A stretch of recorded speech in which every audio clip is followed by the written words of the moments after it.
Pero un segundo, ¿no se suponía que los mercados iban a colapsar por el conflicto de Israel con Irán? Y si era así, ¿por qué todo está subiendo una auténtica barbaridad hoy mismo?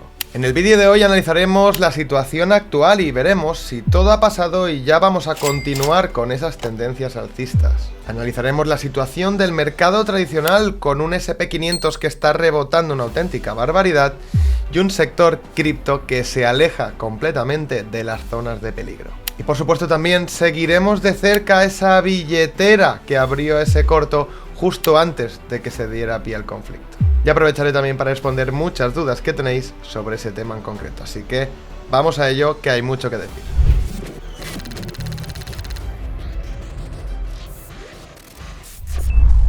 Bueno, pues parece que el conflicto de Israel con Irán a los mercados le da completamente igual. Esto mismo os venía diciendo en los vídeos anteriores, que aunque estuviéramos viendo caídas, las caídas realmente eran muy mediocres para un conflicto de estas características. Y eso por tanto nos daba pie a pensar que los mercados le estaban quitando importancia porque lo habían evaluado y creían que eso no llegaría a ningún sitio. Y si hablamos de mercados, tenemos que hablar del mercado tradicional, SP500 y Nasdaq, pero también del sector cripto. Los dos suben, pero hay un indicador todavía más importante que nos está diciendo que tenemos que dejar de preocuparnos por ese tema. Y ese indicador es el siguiente, como puedes ver en esta imagen. Te estoy hablando del petróleo. Sí, Irán es uno de los grandes productores de petróleo y si esto fuera a ir mucho más allá, veríamos como el petróleo sigue subiendo y no tiene este colapso de más de un 10% que hemos visto durante la sesión de hoy. Lo que nos transmiten las gráficas del petróleo son claras. O bien piensan que este conflicto va a terminar pronto, o bien creen que aunque haya conflicto no va a tener ningún tipo de impacto en los mercados financieros. Algo que por supuesto estoy completamente de acuerdo. Sin embargo, hay otros catalizadores que han disparado el mercado y hacia arriba. Trump diciendo que probablemente pueda negociar, intervenir y se llegue a algún tipo de acuerdo de Israel con Irán. Y sobre todo por la parte de Irán, que parece, como dice Donald Trump, se han quedado sin muchas cartas. Por supuesto, un acuerdo borraría este problema del mapa y continuaríamos con las subidas. Pero sigo pensando que aunque se escalara y siguiera habiendo conflicto, quitando, por supuesto, algún pequeño bache, seguiríamos subiendo. Hay que estar muy atento porque, como estás viendo en pantalla, Trump se reunió el domingo en Canadá para una nueva reunión del G7. Ya sabemos que cada vez que Trump tiene oportunidad, le da por lanzar titulares, ya no solo de este conflicto, sino también podrían ser los de Rusia-Ucrania o bien todo el tema de los aranceles. Que también hay bastantes rumores sobre un pacto de Europa ya con Estados Unidos con un arancel del 10% como mínimo, algo que sería un muy buen catalizador también para los mercados. Y por otro lado, si el asunto está tan complicado, ¿por qué estamos viendo esto? Bien, lo que estás viendo es la entrada de bitcoins por parte de Binance y Retail al CEX de Binance. Y como puedes ver, está en mínimos históricos. Nadie está mandando sus bitcoins de sus billeteras a Binance, que por supuesto, si los envías son para vender. Si tan complicado estuviera el asunto y tan impacto en el mercado financiero fuéramos a tener, os aseguro que esto lo veríamos mucho más propenso, con un mucho mayor flujo de entrada, evidentemente para echar muchas más ventas en el CEX.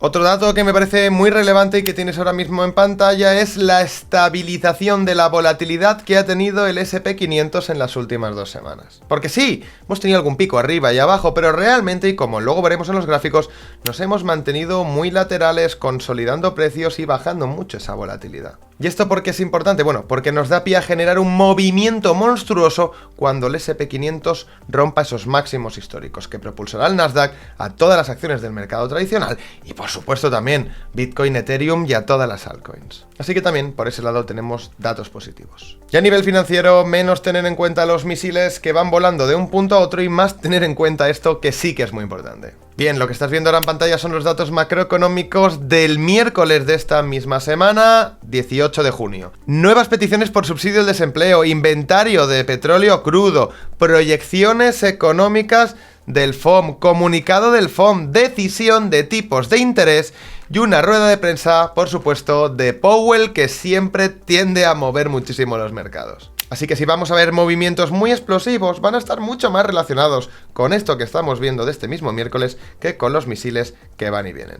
Y cuidado, con esto no le quiero quitar importancia a la guerra, ya sabéis que las guerras son completamente nefastas para todo el mundo, pero en este canal venimos de hablar de economía, de inversión y de mercados financieros, y realmente la guerra parece no estar afectando directamente a eso. Así que sí, parecen todo noticias completamente positivas que nos llevarían en el mercado tradicional a romper máximos históricos, a ver Bitcoin pronto también en nuevos máximos históricos y posiblemente un run-up en Ethereum. Pero entonces, ¿qué hace nuestra ballena de confianza en corto? Bien, como estás viendo ahora mismo en pantalla en HyperTracker, esta ballena sigue en corto, ha bajado la ganancia, ahora tiene 6.296.000, ha llegado a tener esta posición en más de 12 millones de ganancias y no la ha cerrado. Pero no es que no la haya cerrado, fijaros, vamos a entrar aquí, nos vamos a ir a Redes and Fields, donde vemos el 100% de los movimientos y vemos que no ha tomado ni tan solo una parcial de esas ganancias. En el momento en el que compartí esos links de esta billetera tan interesante con información privilegiada, que por cierto tienes en la descripción de este vídeo. Bien, pues después de compartirlo, muchos de vosotros hacíais muchas preguntas, investigando más allá, cogiendo la wallet, yendo a otro tipo de plataformas,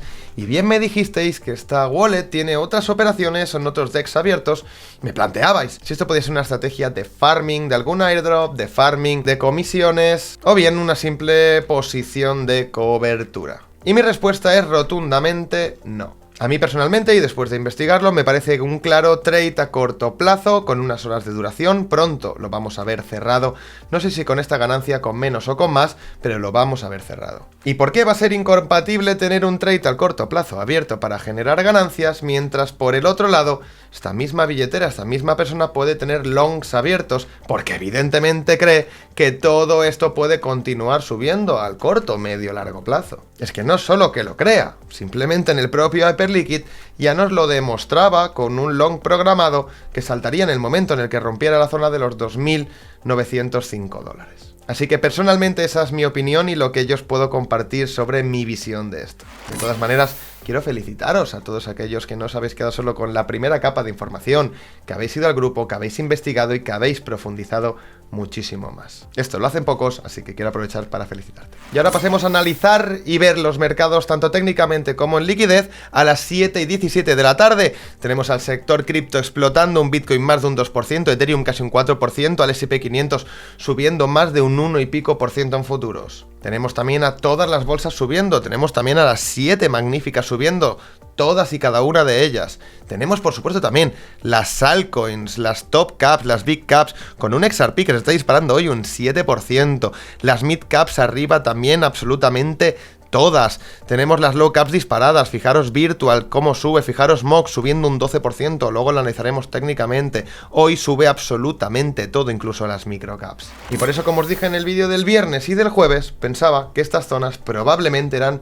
momentos muy buenos de compra. Y finalmente, así ha sido. En ocasiones, y como siempre digo, si vas a contracorriente, te equivocarás seguramente muchas menos veces. Pasemos al mercado tradicional, S&P 500 en futuros. ¿Qué ha ocurrido en el gráfico? Bueno, pues que acabamos de prácticamente hacer nuevos máximos. ¿Recordáis aquella gráfica que os compartí que las semanas siguientes hacían nuevos máximos? Bueno, pues no ha hecho falta, ya lo hemos hecho ahora mismo. Y yo lo que veo aquí es una clara, preciosa y bonita reacumulación después de romper máximos, después de otra acumulación y un movimiento de estabilidad de rango, pero con una clara estructura alcista. Arnau, tradúceme todo esto porque no he entendido nada. Bien, que se están dando todas las condiciones necesarias.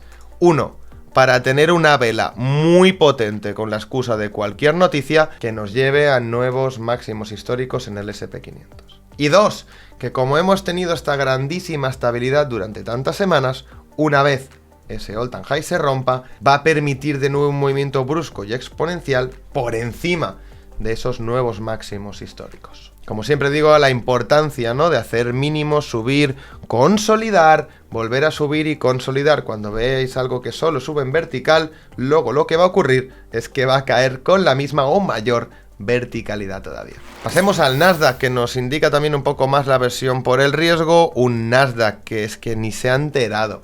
Prácticamente ni se ha enterado si nos ponemos en gráfica diaria. Fijaros, lo tenemos absolutamente nada de hacer nuevos máximos históricos, que los tenemos a un 3% aproximadamente. Pero es que no solo eso, fijaros que velas más envolventes de toda la caída que nos vuelven a dejar prácticamente al último máximo que hicimos. Y en este caso opino exactamente lo mismo que os he dicho con el SP500.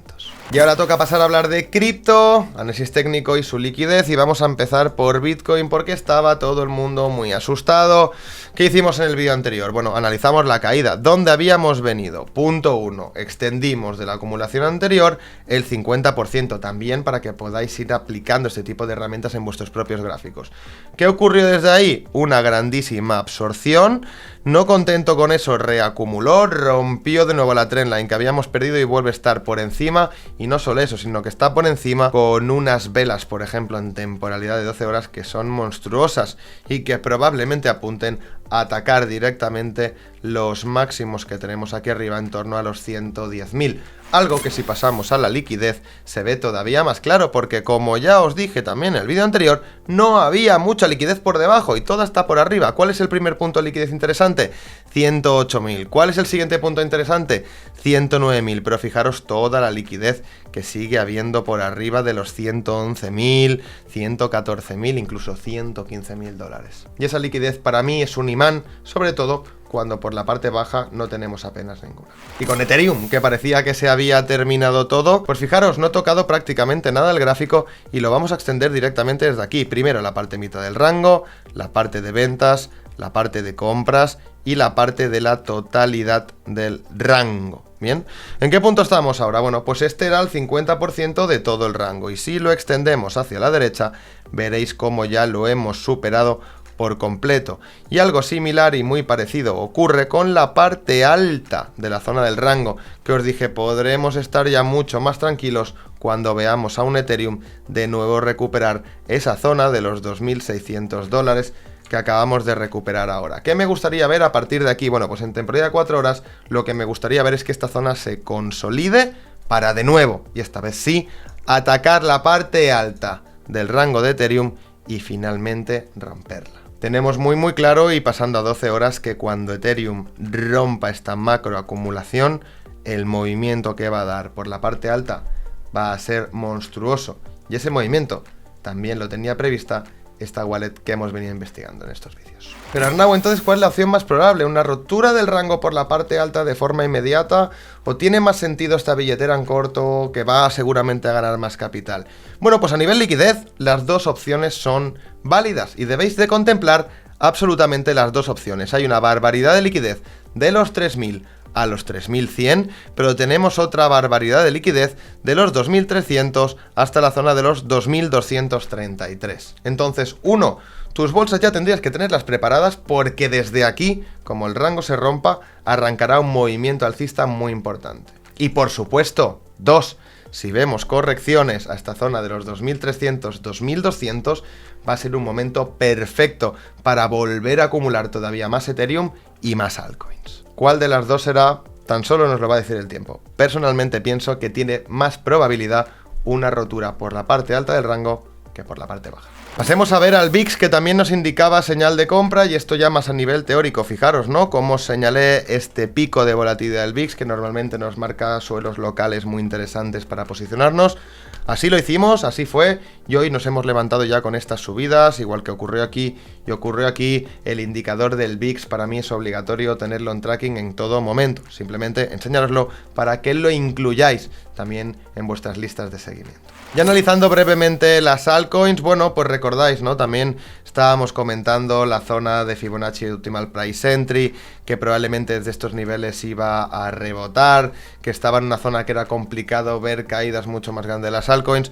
Bueno, pues hicimos el segundo toque, desde aquí reacumulamos y ya estamos volviendo a arrancar hacia arriba. ¿Qué me gustaría ver desde aquí? Hombre, pues el primer punto se ve prácticamente a simple vista. Tenemos que romper primero de todo esta trend line que tenemos aquí tan importante, y de romperla seguramente confluya con esa rotura del rango de Ethereum, con ese SP500 en máximos históricos, con esa caída de la dominancia, esa rotura del par Ethereum contra Bitcoin. Seguramente justo en ese punto todo confluya y tengamos todavía más datos. Y un buen ejemplo de nuevo de los que estuvisteis en el directo, los que veis los vídeos normalmente en Catalyst, MOC volvió a dar de nuevo otra grandísima oportunidad en la zona del 0.7860. recordaréis también que teníamos marcada y muy cerca del 50% que tantas veces habíamos comentado en este canal. Aquellos que estuvisteis atentos, seguro que lo aprovechasteis. Pues hemos tenido un arranque de semana interesante, completamente distinto al que tuvimos de cierre del viernes. Ya no ser que algo nos sorprenda y después de ver estos movimientos, probablemente lo que queda de semana siga siendo igual o más interesante. Sin embargo, tenemos que estar muy pendientes todavía con lo que ocurre en el conflicto y sobre todo el miércoles que tenemos la comparecencia de Powell. Dicho esto, me despido por hoy, pero no sin antes preguntaros, ¿vamos a tener un susto más o nos vamos ya directamente hacia arriba? Por supuesto, os leo en comentarios. Mucha suerte en los mercados, pero sobre todo, habilidad. Nos vemos. Adiós.